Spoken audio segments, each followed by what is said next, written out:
Chapter 1, verse 1. Okay, sa Genesis chapter 1, Genesis chapter 1, verse 1, in the beginning God created the heaven and the earth. So God created first heaven, God created heaven, and then earth. So God created heaven and earth. So ito pong Panginoon ay mayroon siyang program sa heaven, pero ito ay mystery. Then mayroon siyang program sa earth, ito po yung prophecy. Okay? So ito yung prophecy na programa ng ating Panginoon. So, in the beginning, makikita natin na ang Panginoon ay nag-create siya ng heaven at saka earth. Okay? Heaven and earth. Pero ang Panginoon ay more on nakafocus dito sa earth. Okay? Nakafocus siya sa earth. So, ang concentration niya dito sa time na ito, sa Genesis, ay hindi pa yung heaven. Ang concentration niya is dito sa earth. Okay? Kaya ang Panginoon nag-create siya ng man. Inilagay niya dito sa earth. God created man. Okay? Sa Genesis chapter 1 pa rin tayo. In Genesis chapter 1 verse 26, and God said, "Let us make man in our image, after our likeness, and let them have dominion over the fish of the sea, and over the fowl of the air, and over the cattle, and over all the earth, and over every creeping thing that creepeth upon the earth." Then sa verse 27, so God created man in His own image. In the image of God created He him, male and female. So God created itong man, male and female. Yan, yun yung create ng ating Panginoon. At ayon sa binasa natin sa Genesis chapter 1, 26 to 27, mayroon silang power mag-dominion. Binigyan sila ng authority, itong tao, male and female, mag-dominion over God's creation. Nakakali po? Ang purpose ng Panginoon kung bakit create niya ang tao, male and female, sila yung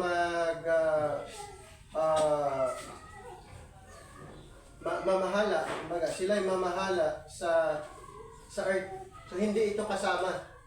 Kasi sa time na ito, ang programa ng Panginoon sa heaven ay mystery. So ang pamahalaan ng tao, nung nilikha ng Panginoon ang tao, ay pamahalaan niya yung earth. Pero bago niya nilikha ang tao, mayroong nauna. Okay? Yung angelic being.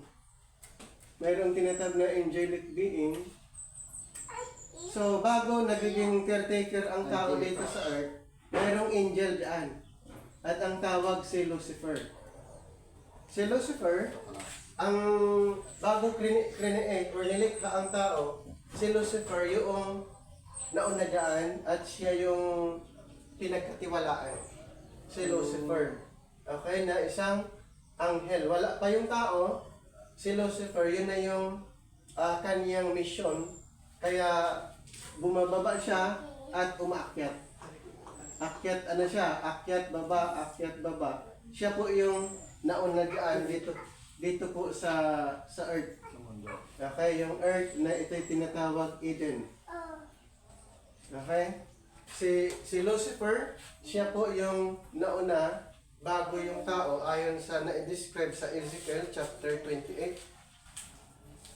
Sa Ezekiel chapter 28, gusto kong malaman nyo kung bakit pumasok ang kasalanan. So dito natin malalaman paano nagkaroon ng kasalanan. Originally, ang Panginoon hindi siya nag-create ng sin. So dito sa Ezekiel 28, start natin basahin sa verse 14. Thou art the anointed cherub. So itong Lucifer, ang tawag dito is anointed cherub. Okay? So, yun yung si Lucifer, anointed cherub.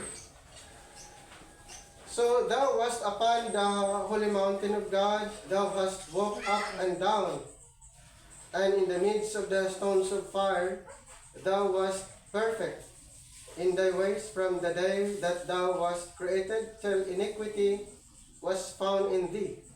So by the multitude of thy merchandise they have filled the midst of thee with violence, and thou hast sinned. Therefore I will cast thee as profane out of the mountain of God, and I will destroy thee, O covering cherub, from the midst of the stones of fire. Then 17, thine heart was lifted up because of thy beauty. Thou hast corrupted thy wisdom. By reason of thy brightness, I will cast thee to the ground. I will lay thee before kings, that they may behold thee. So, itong si Lucifer, the anointed cherub, the covering cherub, siya yung nandito. Before nilikha ng ating Panginoon ang tao. Ngayon, bakit ito si Lucifer nabuo sa kanyang isipan na mag-rebelde sa Panginoon na maganda naman ang kanyang misyon? Maganda naman ang kanyang ginagawa noon, itong si Lucifer. So, ang tanong, bakit nabuo sa kanyang isipan na mag-rebelde sa ating Panginoon dito sa langit? Okay? Bakit si Lucifer ay nag-rebelde siya sa ating Panginoon, na kung tutuusin, maganda yung kanyang position that time. So pag sinabing covering cherub, ibig sabihin sa throne ng Panginoon, halimbawa ito si Lucifer, nandito siya, kumbaga nasa throne siya ng Panginoon. Halimbawa ito yung throne ng Panginoon, nandun siya sa likod ng trono ng Panginoon, covering cherub ang tawag. Nandoon siya. Nasa likod siya, nakaganon siya, covering cherub. Itong si Lucifer. Then, ang kanyang mission na doon sa trono ng Panginoon, at the same time doon sa Eden. Okay? Yun yung mission ni Lucifer that time. Pero ang tanong, bakit nabuo sa kanyang isipan na mag-rebelde sa ating Panginoon? Ganito po yan. Nung ang Panginoon ay mag-create ng tao para mag-rule, mag-dominion dito sa earth, doon lang po nag-start na nag-rebelde siya. Kasi bakit? Pwede naman siya na lang. Bakit pa ang tao? Kasi siya na nga yung nandoon. Bakit pa ang Panginoon mag-create pa ng tao na pwede naman sana siya? Kumbaga sa isip niya, gusto na niyang maging God. Gusto niyang pantayin ang Panginoon. Gusto niyang lamangan pa ang Panginoon. Kumbaga, itong si Lucifer ay nainggit siya, nagkaroon siya ng pride. Dito po, nag-start yung kanyang pride nung ang Panginoon ay nagplano na mag-create ng tao para mag-rule, mag-dominion dito sa earth. Dito po balikan po natin sa Genesis chapter 1. Ganito po yung sinabi ng Panginoon sa verse 26. Sabi niya, and God said, let us make man. So nung ang Panginoon nagsalita, nandito sa sa heaven. Si Lucifer, nandun lang siya . So nung sinabi ng Panginoon, let us make man in our image, after our likeness, and let them have dominion, yung i-create na tao. So mayroong plan ang Panginoon dito pa lang, mag-create ng tao dito sa earth. At anong sabi? Sabi niya, let them have dominion over the fish of the sea, and over the fowl of the air, and over the cattle. Lahat na si Lucifer, yung dati. Siya dating namamahala nung wala pa yung tao. Kaya, nung nagplan ang Panginoon na mag-create ng tao, nagkaroon ng pride ito si Lucifer. Kaya mapansin niyo ang tao, ang tao, create na ang element ay earthly. Okay? Hindi heavenly, di ba? Ang Panginoon nag-form siya ng dust.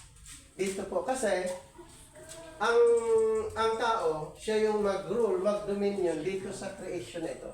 Dito sa Genesis chapter 2 verse 7. Sa Genesis chapter 2 verse 7, ganito po. Paano create ng Panginoon ang male and female? Paano create? At sino ang unang create? Ayan. Ang unang create ay yung si male. Si lalaki sa verse 7.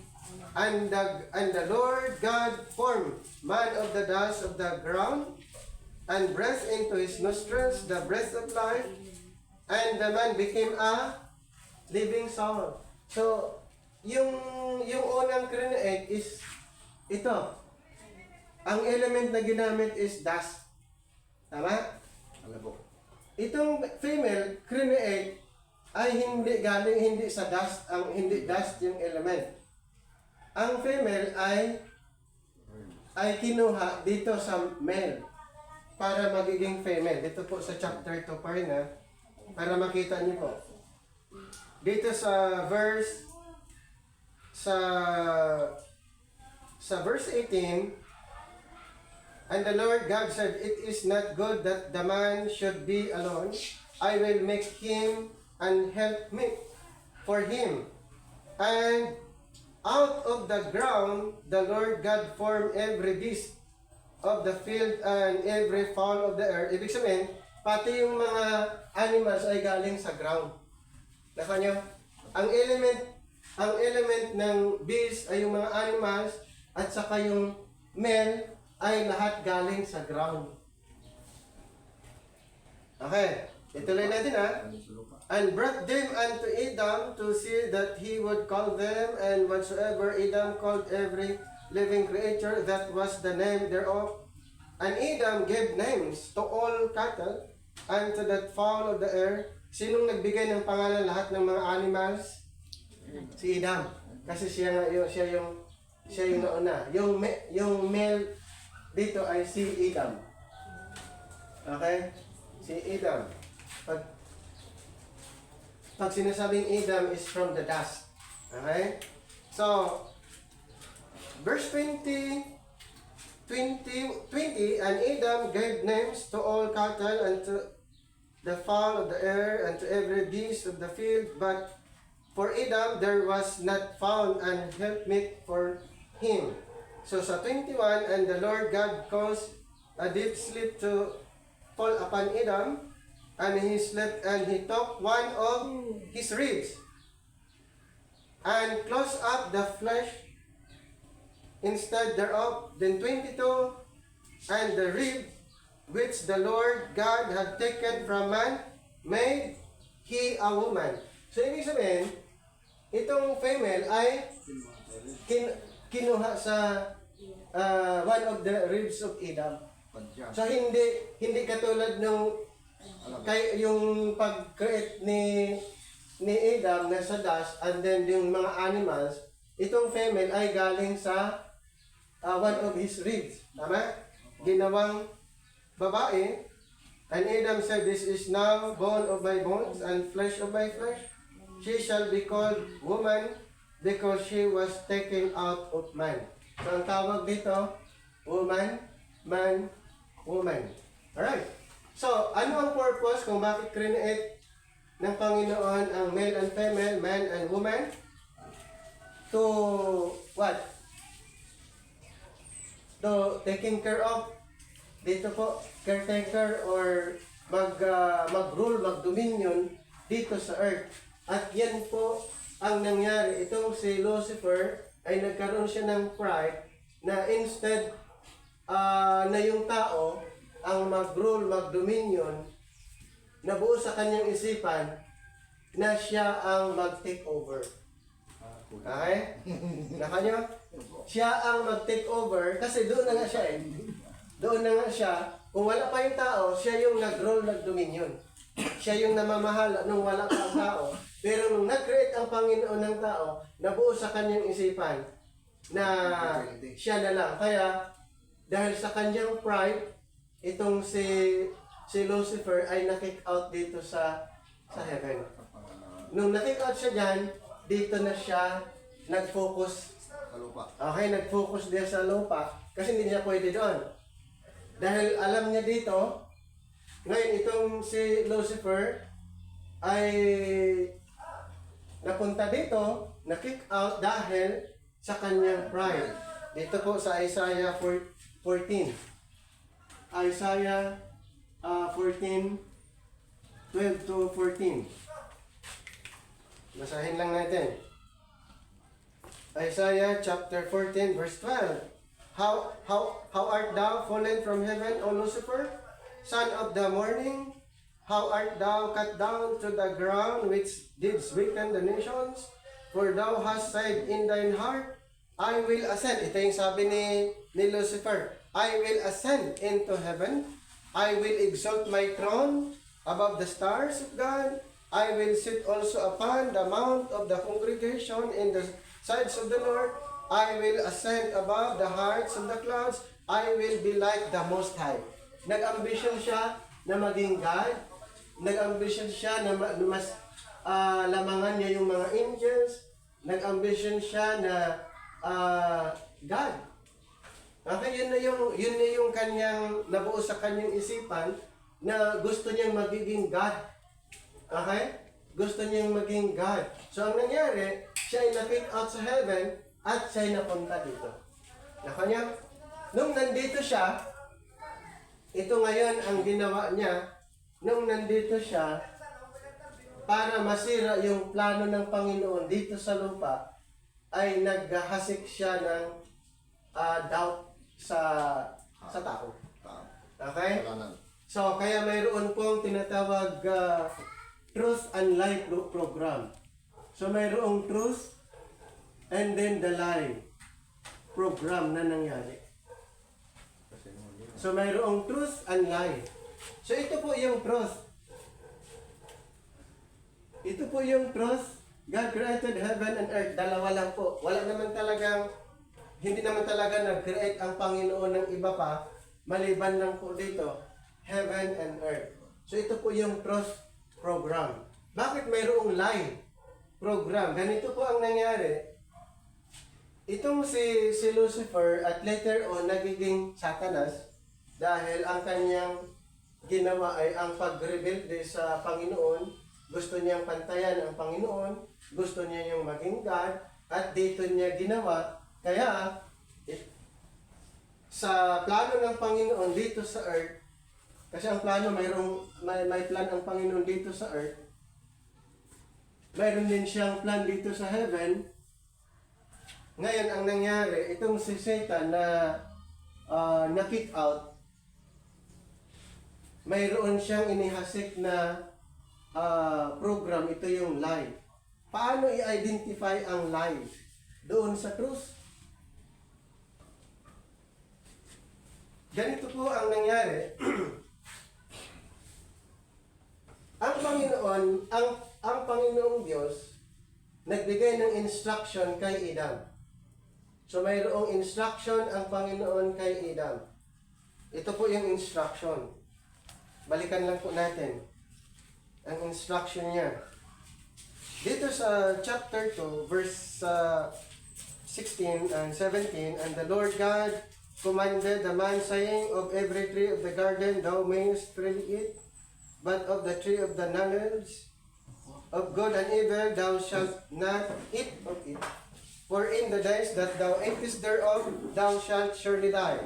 Ano yung instruction ng Panginoon kay Adam? Sabi niya, malaya kayong kumain sa lahat ng mga fruits, mga halamanan, mga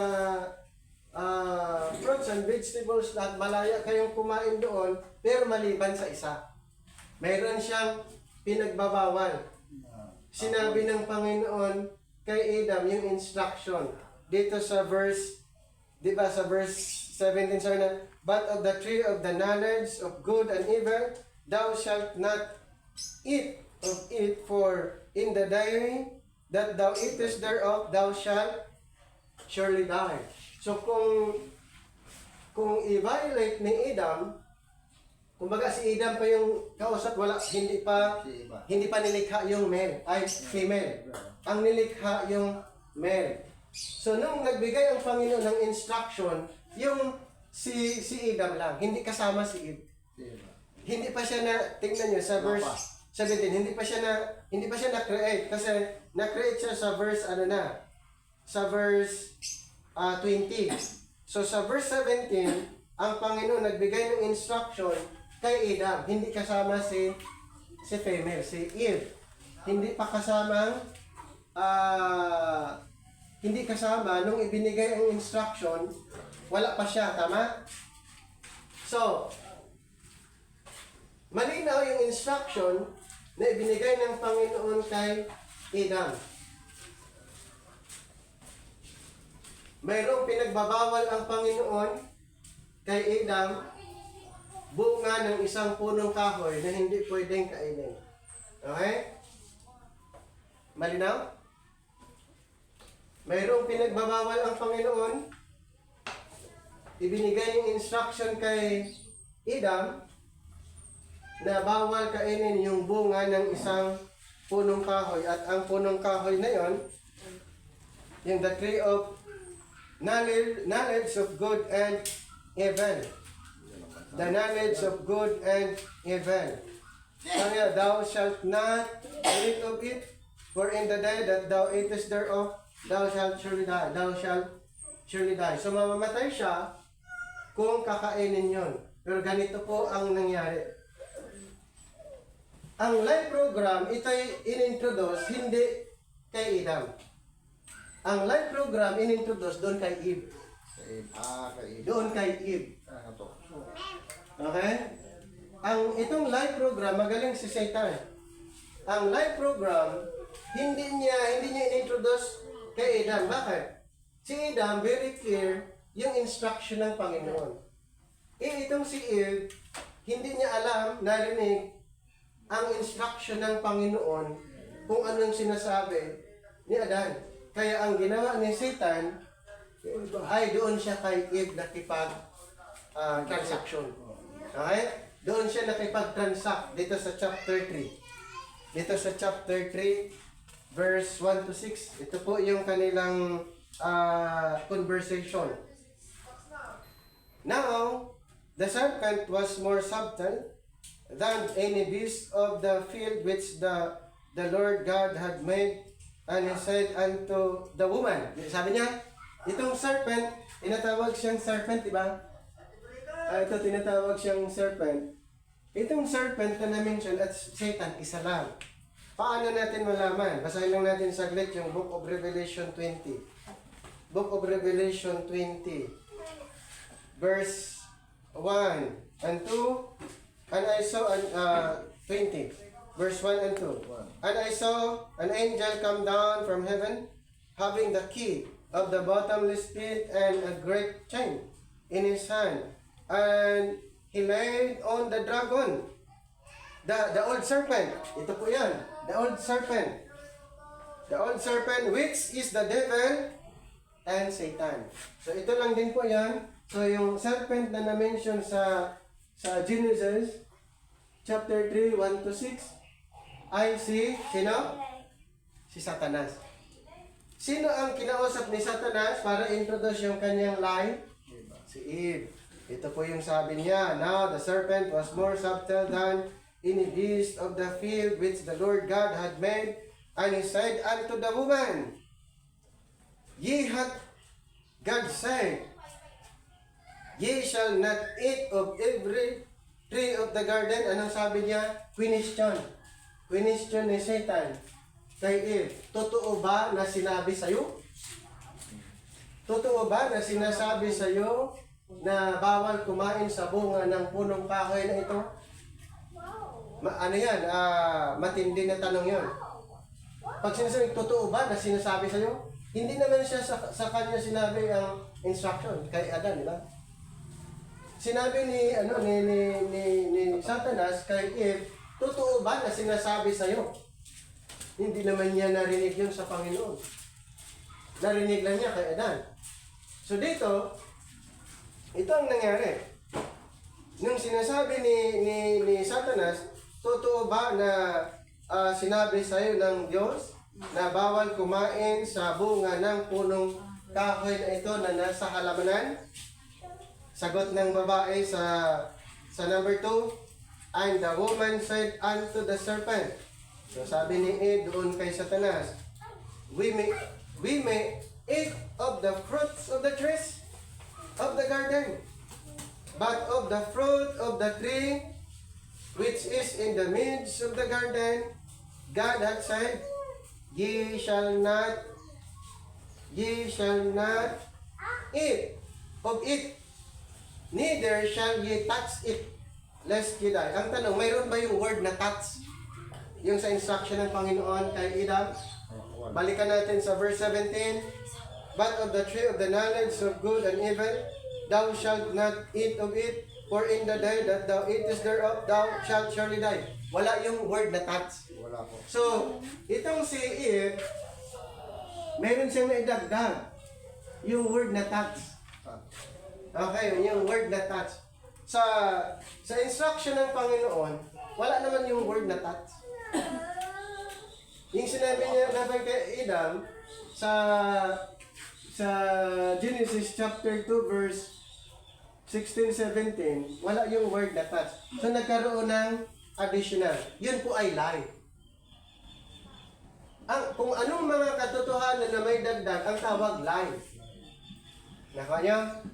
Dito nag-start yung lie. Kaya mayroong lie program. So mayroong lie program. Itong nandito sa taas, truth. Heaven and earth ay truth. Pero nagkaroon ng lie na programa inintroduce ni Satanas at doon niya inintroduce kay Eve at itong si Eve inintroduce niya kay Adam. Kaya nagkaroon ng problem sa truth. Itong the whole truth na sinabi ng Panginoon ay binalot na ng lie. Okay? Binalot na ng kasinungalingan yung sinabi ng Panginoon dahil dito. Kasi bakit? Ginamit ni Satanas din yung word ng Panginoon. Pero may dagdag. Ito balik tayo sa Genesis chapter 3. Sana nasundan niyo po. Dito sa verse 3. But of the fruits of the tree which is in the midst of the garden, God had said, ye shall not eat of it, neither shall ye touch it, lest ye die. Sa number 4. Anong sabi ni Satanas sa number 4? And the serpent said unto the woman, ye shall not surely die. Ang sabi ng Panginoon, kayo ay mamamatay, surely die. Ang sabi naman dito, not surely die. Anong nadagdag? Not at saka yung touch. Yan po ay lie. Kasi ang katotohanan, once ang katotohanan ay nadagdagan, ang tawag doon is lie. Kaya si Satanas, tinatawag siyang father of lies. Dito po sa John po tayo ha, John 8:44 para malaman niyo po. John 8:44, ye are of your father, the devil. So, dito sa 8:44 ng John, ang sinabi niya, the lust of your father ye will do. He was a murderer from the beginning, and abode not in the truth. Abode not in the truth, because there is no truth in him. When he speaketh a lie, he speaketh of his own, for he is a liar and the father of it. So, the father of lie, the author of lie, yung original ng lie program ay si Satanas. Inintroduce niya kay Eve yung kanyang lie program, and then Eve to Adam. Kung baga ito ay na nagkaroon ng problem. So, ito, Satan to Eve, and then Eve to Adam. Pero ang original ganito. God to Adam, and Adam to Eve. Tama? Yun po yung truth. Pero dito, iba. Reverse. Satan, Eve, Adam. Nakuha niyang reverse. God, Adam, Eve. Yun po yung totoo. Ang Panginoon nagbigay ng instruction kay Adam, and then Adam to Eve. Pero here, Satan to Eve, and then Eve to Adam. So, ang nangyari po, naging lie. Nagiging lie program na ang nangyayari. So, na-convince ba ni Eve si Adam? Yes, basahin natin. Balik tayo sa Genesis chapter 3. Genesis chapter 3. Tuloy natin sa verse 5. For God does know. In-explain pa ni Satanas. Sabi pa ni Satanas, alam kasi ng Diyos na pag kumain kayo, sa araw na kumain kayo, buksan ang inyong mga mata. Okay, ang galing, nag-explain na siya. Mabuksan ang inyong mga mata, and ye shall be as gods. Magiging Diyos kayo. Sabi ni Satanas, pag kumain kayo, hindi talaga kayo mamamatay. Pag kumain kayo, magiging Diyos kayo. Sino ba yung nag-ambition maging God? Di ba si Lucifer, si Satanas? Nagdamay pa. Dinamay pa niya yung pinagkatiwalaan ng Panginoon. Sinabihan pa na pag kumain kayo, magiging Diyos kayo. Magiging katulad kayo ng Diyos na alam niyo ang tama at mali. Dito sa verse 5, for God does know that in the day ye eat thereof, then your eyes shall be opened, and ye shall be as gods, knowing good and evil. So malalaman daw nila ang good and evil. Ang tanong, nalaman ba nila yung good and evil nung kinain nila? Yung pinagbabawal? Hindi. Ano sila, kumbaga, nalinlang sila, nakuha sila sa trap ni Satanas. Nag-offer pa sila na magiging Diyos kayo. Hindi naman. Hindi nila alam yung good and evil. Kasi kung alam nila yung good, alam nila sana yung original. So, ganun ang nangyari. And when the woman saw that the tree was good for food, and that it was pleasant to the eyes, and the tree of the to be desired to make one wise, and she took of the fruits thereof, and did it, and gave also unto her husband. Nakaya? So, na-violate niya, kasi na-convince siya sinabi ni Satanas, and then, ibinigay niya, so nagkaroon ng pasa-pasa.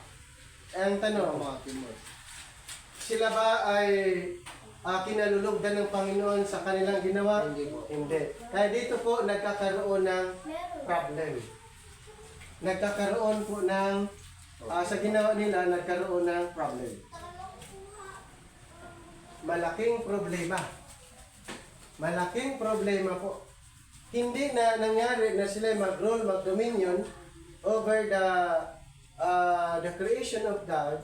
Itong Adam at saka si Eve dahil sa life program. So, ibig sabihin, ang nangyayari po ay subject for punishment. Subject for punishment ang tao dahil sa kanilang pagsunod doon sa life program. Sinira ni Satanas yung plano ng Panginoon kasi si Satanas mayroon siyang plano na magiging God. Kaya kiniklaim niya sa sarili niya God. Dito po sa 2 Corinthians 4:4. 2 Corinthians 4:4. 4:4, in whom the God of this world hath blinded the minds of them which believe not, lest the lights of the glorious gospel of Christ, who is the image of God, should shine unto them. So ano pong nangyari? Klinim niya sarili niya, God of this world. Kaya ang mundo natin, napakasama kasi wala na yung truth. Ang truth po ay natakpan ng lie. At si Satanas ay nagiging God of this world. At yung more on offer niya, more on worldly na lahat. Kaya, may sinasabi si Apostol Pablo, be not conform to this world. Bakit? Dahil ang mundo natin ay si Satanas yung na namumuno na. Ganito po ang nangyari sa Romans 12:2, be not conformed to this world, but be transformed by the renewing of your mind. Sabi niya, be not conformed. Kasi ang mundo natin ay masama. Ang mundo natin ay masama. Ngayon, paano natin malaman yung truth? Kasi itong first Adam, ito kasi yung tinatawag na first Adam eh. Yung first Adam, ano na siya? Subject for punishment, itong first Adam. Kaya, ang Panginoon ay nagpadala ng second Adam. Hindi siya earthly. Second Adam is heavenly. So, mayroong second Adam. Pero hindi siya earthly. Itong earthly. Itong second Adam, siya yung nag-introduce ng truth. Ang tanong, sino ba yung second Adam? Si Jesus. Dito sa Romans 5. Si Jesus. Ang tinatawag second Adam. Kasi walang righteousness sa first Adam. Ang second Adam, from above, yun yung nag-introduce ng truth. So, dito ngayon, kailangan ng tao malaman yung truth. Ito po. At ang nagdala niyan ay si second Adam, si Jesus. Dito po sa Romans chapter 5, basahin natin dito sa dito sa verse 14, nevertheless death reigned from Adam to Moses, even over them that had not sinned, and after the similitudes of Adam's transgression, who is the figure of him that was to come. But not as the offense also is that free gift. For if through the offense of one many be dead, much more the grace of God and the gift by grace, which is by one man, Jesus Christ. Ito po yung one man by Jesus Christ, hath abounded unto many. And not as it was by one that sinned, so is the gift, for the judgment was by one to condemnation. Sino yan? Referring to the first Adam. Condemnation. Tuloy natin. Dito sa verse 16, condemnation, but the free gift is of many offenses and unto justification. For if by one man's offense death reigned, referring to Adam, first Adam, by one, much more they which receive abundance of grace. The second Adam, Jesus Christ, of the gift righteousness shall reign in love by one Jesus.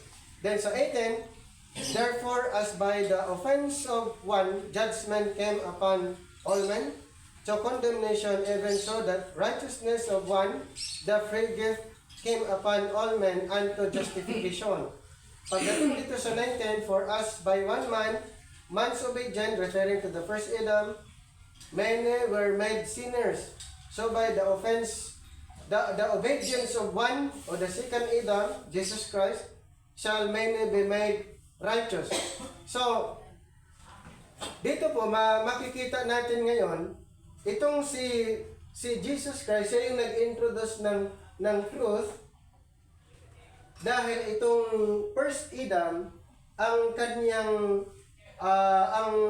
kanyang natutunan is hindi ito, kundi ito na po. Kaya ang Panginoon, siya naparito na bilang na-describe as truth. Naalala niyo sa John 4:6, I am the truth. Ayun. Naalala niyo sa John 14:6, I am the way, the truth. The truth, referring to Jesus. Siya po yun. Yun yung program. Kailangan natin maunawaan. Okay? na itong si Jesus,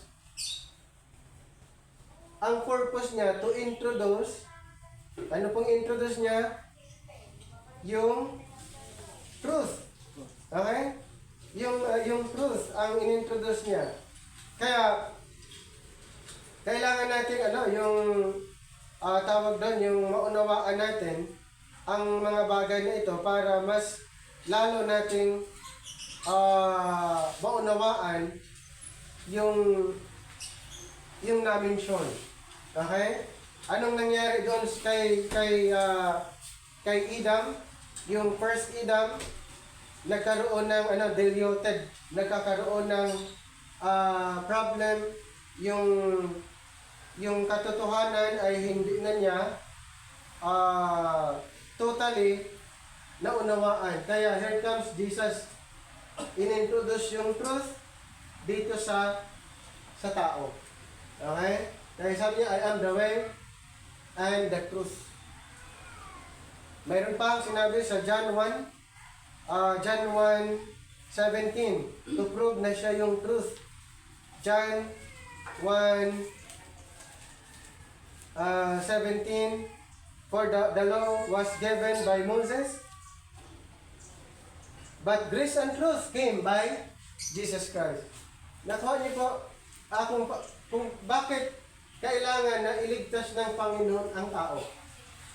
Bakit kailangan iligtas ng Panginoon ang tao? Kasi ang tao ay candidate na dito sa lake of fire. Lake of fire na sila eh. Lahat ng ito na nasa live program, lahat ng mga nasa live program ay dito po.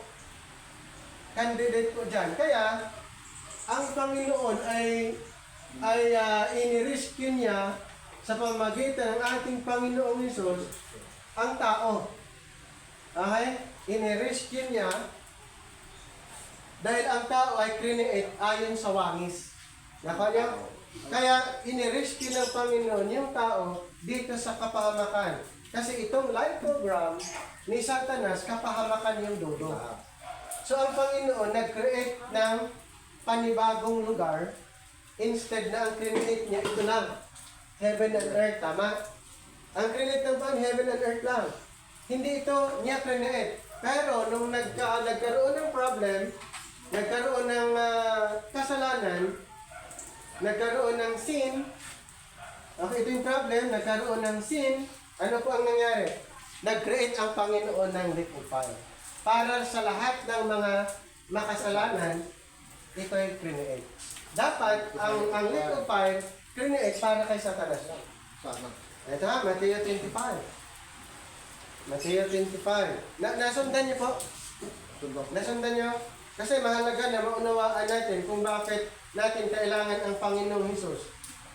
Pag hindi natin alam kung bakit may kasalanan, bakit may salvation, ayaw ng Panginoon na ang tao mapunta dito. Kasi ang lake of fire, create para kay Satanas at yung mga demons. Matthew 25 sa 41. Matthew 25:41. Ito po Then shall he say also unto them the left hand, depart from me, ye cursed, into everlasting fire, prepared for the devil and his angels. So ang lake of fire ay create ng Panginoon para sa devil and his angels, hindi sa tao. Kaya ang tao ay iniligtas ng Panginoon dito po sa kapahamakan dahil ang tao ay nilikha ayon sa wangis and image ng Panginoon. Ang anghel nagkasala, may kaligtasan ba sila? Wala. Kasi hindi sila create na katulad ng tao. Ang tao create ayon sa image and likeness ng Panginoon. Ang angels hindi. Okay? Kaya gusto ng Panginoon ma-restore yung image na yun. Gusto ng Panginoon na ma-restore ang image na yon. Kaya nagpadala siya ng tagapagligtas. Okay? Ipinadala yung tagapagligtas at si Jesus Christ yung tagapagligtas para i-rescue ang tao doon sa kapahamakan. Kasi ganito po ang nangyari Nagkakaroon na ng cursing and blessing. Blessing, cursing. So bakit may curse? Wala naman dapat yung cursing, tama? Wala naman dapat ito eh. Dapat blessing lang. Galing sa Panginoon. Blessing. Pero, nagkaroon po ng problem. Blessing, cursing. So, kung maniwala sa Panginoon, blessing. Kung ayaw sa Panginoon, cursing. Nagkaroon ng pagpipilian. Nagkakaroon ng problema. Pero, ang ginawa ng Panginoon, inalis niya yung curse nung si Kristo ay namatay. Ayun. Inalis niya yung curse. Yung cursing and blessing before ay nangyayari, blessing, cursing. Pero si Jesus Christ, nung siya namatay, ito ay inalis. Dito po sa Galatians chapter 3. Chapter 3. Sa Galatians, dito sa 13, Christ hath redeemed us from the curse of the law, being made a curse for us, for it is written, cursed is everyone that hangeth on a tree. So, si Jesus Christ, siya yung nagiging curse. Siya yung nagiging curse para ang tao ay maligtas. So, siya yung namatay at inako niya yung parusa para ang tao ay hindi maparusahan kaya si Kristo ay namatay. Nako niyo? Tumanggap. Siya yung nagdurusa, hindi yung tao para ang tao pag naniniwala, siya po ay maligtas. Kasi siya yung totoo, siya yung truth. Siya yung truth. Pero, dapat nating maunawaan, ulitin ko po sa programang ito, ay pumili siya ng group of people na kanya lang iligtas. Pumili na siya ng group of people na kanya lang iligtas sa time ito. Kasi halos ng tao nandito na lahat eh.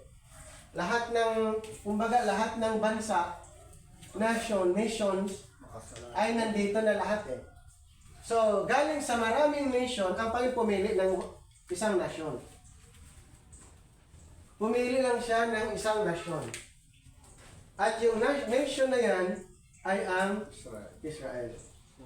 So, nung siya naparito, gusto lang niya, hindi lahat ng bansa ang pinili niya. Nung siya naparito, ang iligtas lang niya, yung kanyang bayan lang.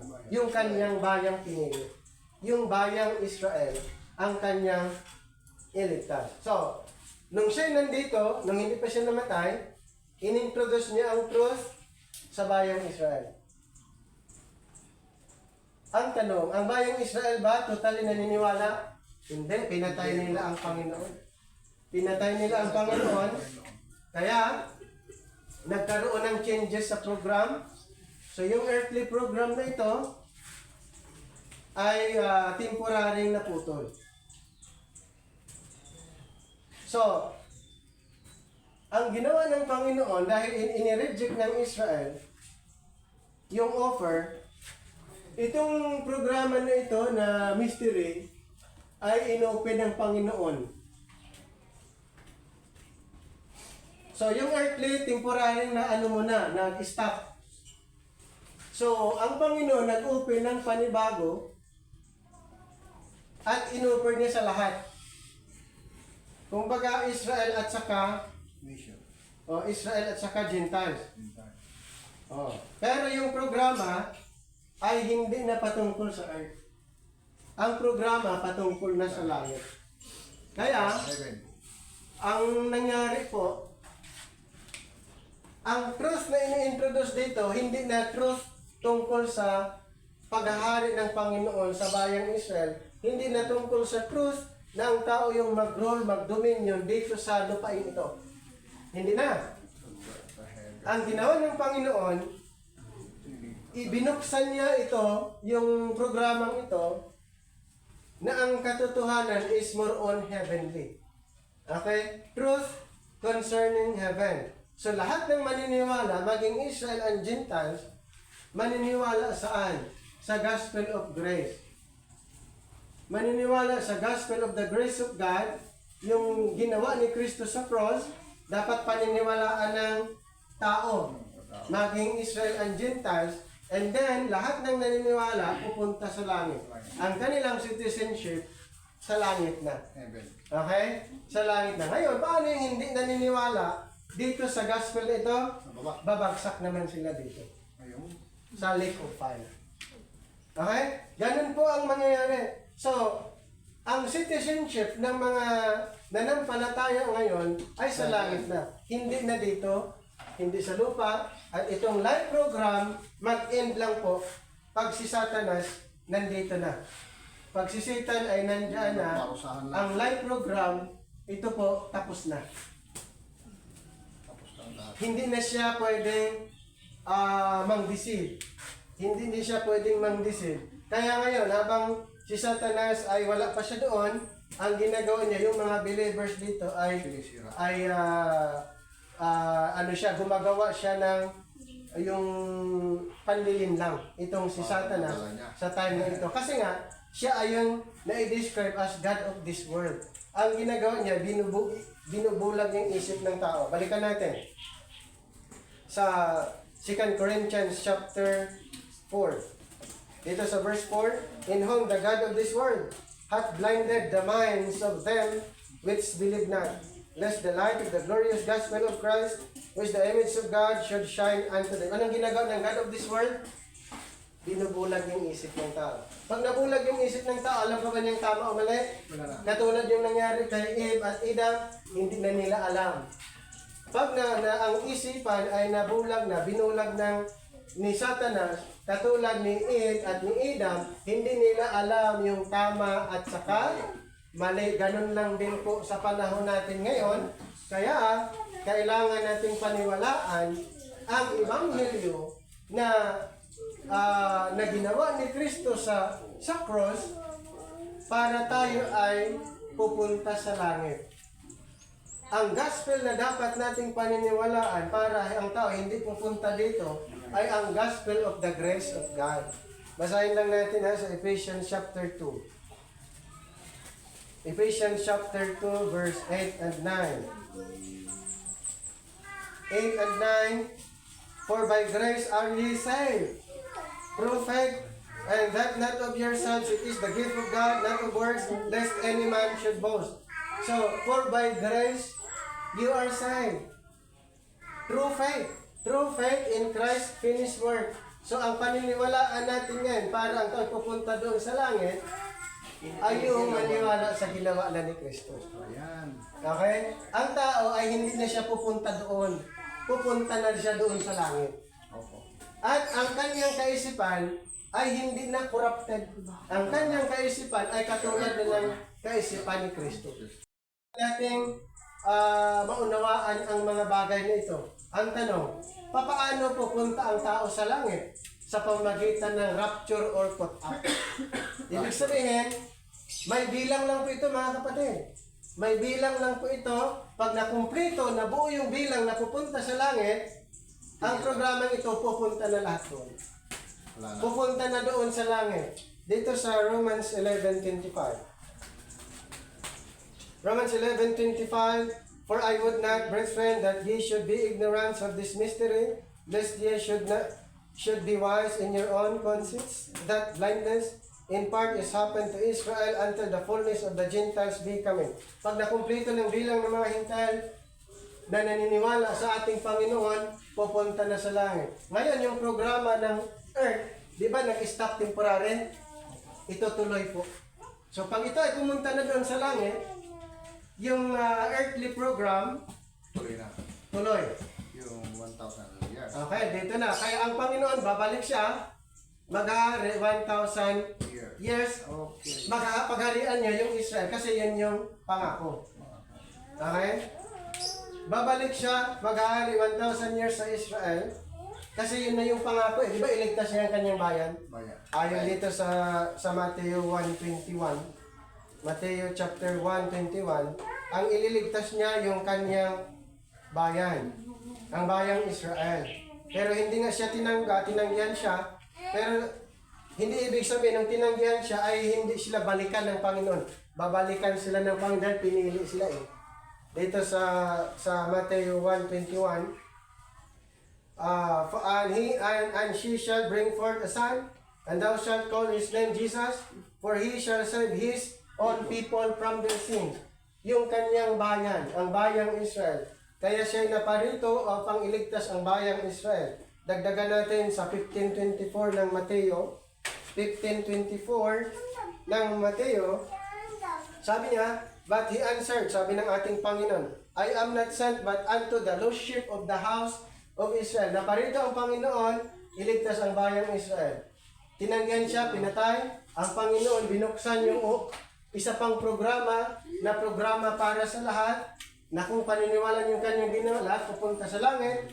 Pag nakumpleto ang mga believers na nandito, kung nakumpleto ang mga believers na pupunta sa langit, yung bilang, kasi may bilang lang po, pupunta na doon, then itong programa na ito, itutuloy, kaya babalik ang Panginoon for the second time, maghari sa bayang Israel.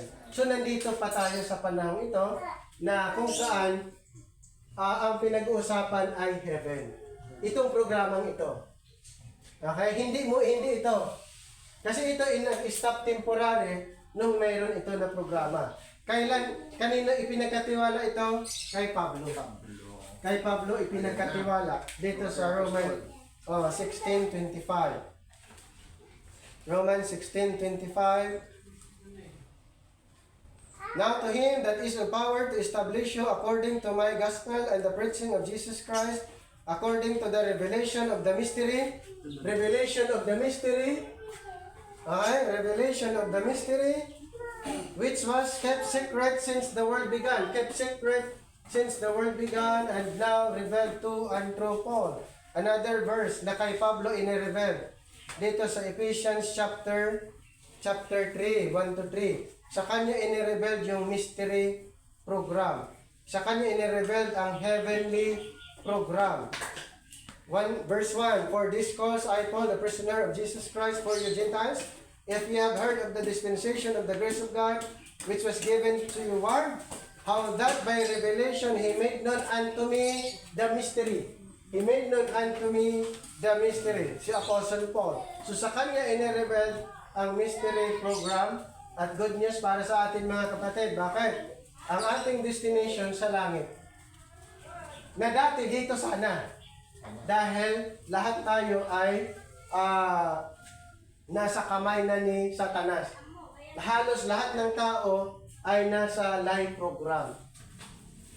Na akala nila totoo, hindi pala. Nalinlang. Nalinlang. Ginamit ni Satanas yung salita ng Panginoon, pero binalutan ng kasinungalingan. Kaya lahat ng tao ay nandito kay Satanas, na kailangan nilang maunawaan ang gospel of the grace of God. Kailangan nilang maunawaan ang ebanghelyo para sila'y maligtas dito po sa kapahamakan. Okay? So yun po yung truth and the life program. So, ang truth, God created heaven and earth. Yun yung truth. Ang life, nagkaroon ng life program nung si Satanas ay kanyang inintroduce yung kanyang plano, counterpart doon sa plano ng Panginoon. Ginagamit niya yung salita ng Panginoon at dinagdagan niya para parang ang dating ayon ay katotohanan. Parang totoo kasi ginagamit niya yung salita ng Panginoon at dinagdagan niya ang tawag doon, live program. So, kailangan po natin na wag nating dagdagan kung ano man ang katotohanan, paniwalaan na lang natin. Okay? Mahirap po kung ang katotohanan ay dagdagan, katulad sa nangyari dito, magkakaroon ng problem. Okay? Magkakaroon ng problema. Kaya ulitin ko po, ang kaligtasan ngayon ay by the grace of God, at para maligtas ang tao, maniwala totally sa ginawa ng ating Panginoon sa cross. Malinaw po sa atin kung bakit si Lucifer ay nagkasala. Ang kasalanan hindi create ng Panginoon. Si Lucifer ang nag-start nung dito po, nung nag-rebelde siya sa Panginoon. Doon lahat nag-start at nasira. Sinira niya yung programa. Kaya ang Panginoon, since ang Panginoon ang nakakaalam, ay kahit anong ginagawa ni Satanas, alam ng Panginoon.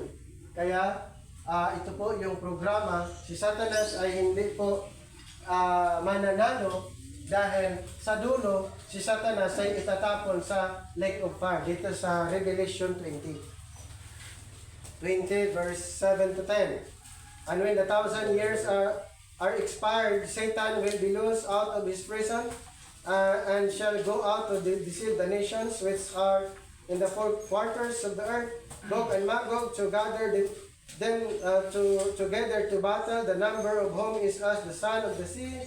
And they went up on the breadth of the earth and compassed the camp of the saints above and the beloved city, and fire came down from God out of heaven and devoured them. And the devil, referring to Satan, that deceived them was cast into the lake of fire. So dito na po, finally, si Satanas, after 1,000 years, after 1,000 years, si Satanas ay itatapon sa lake of fire. At ito po ay eternity na po ito.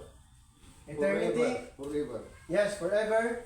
And then God created new heaven, eternity, new heaven, Forever. and then new earth. New earth ay eternity din po yan. Forever So, then. we are here. Pag ang Panginoon mag-create ng new heaven, intended for the believers ngayon. Mag-create siya ng new earth, intended para sa mga pinili niya, sa mga Israelites. Israel lang. Okay? So, kailangan alam natin kung saan yung programa natin. Tayo po ay bahagi sa isang programang makalangit. Hindi tayo bahagi sa programang panlupa. Dahil ang programang panlupa para sa Israel. Sa Israel lamang. Paano tayo makakapunta sa langit? Dapat maniwala sa Ebanghelyo. The Gospel of the Grace of God. Okay? So, sana po mayroon po kayong naunawaan sa ating presentation kung paano nagkaroon ng cross at paano nagkaroon ng live program. Tayo po ay manalangin. Panginoon, maraming salamat sa pagkakataon na ito na inyong pinagkaloob. Salamat sa presensya ng bawat isa. Salamat sa aming mga napakinggang mensahe galing sa inyong banal na salita. Sa ito namin pinagkakatiwalang lahat sa pamagitan ng aming Panginoon Jesus. Amen. Amen.